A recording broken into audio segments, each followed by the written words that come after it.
tant, considerant que els consumidors han de saber, han de conèixer com a mínim els seus drets, perquè, desgraciadament, només diuen el 14% dels ciutadans coneixen quins són els seus drets. Per tant, és important que des d'aquí també fem una crida, no? I que la gent conegui, com a mínim, què poden fer si se veuen afectats per una situació Només com el aquesta. 14%. És molt poca gent que té s'empenta per reclamar perquè diu, total, no aconseguiré res, però sí que s'aconsegueix, en realitat, si un és conscient de tot el que pot reclamar, per exemple, el retard és una d'elles, però també altres qüestions. Quines serien aquestes primeres i principals que han de tenir al cap? Sí, bàsicament jo crec que són 4 drets que tenim com a ciutadans, com a consumidors. Tenim un dret d'atenció, és a dir, que si estem allà a l'aeroport més de 2 hores, que per lo mínim mos atenguin, mos donin un menjar, mos donin una beguda.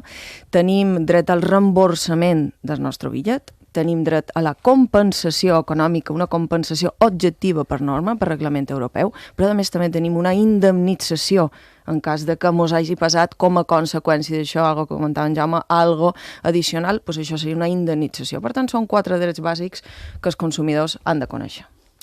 Jo vos volia demanar opinió a tots dos. Per exemple, efectes col·laterals. La setmana passada un grup de passatgers no van poder arribar a temps en el concert de Bruce Springsteen perquè Ryanair va tenir tant de retard que no van poder arribar.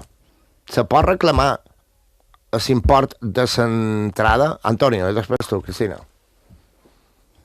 En este caso concreto, pues si el retraso es superior a las 3 horas y ello conlleva pues no llegar a tiempo al concierto, pues podríamos reclamar pues los gastos, tanto la compensación económica establecida en el reglamento como el importe que hemos pagado por el concierto.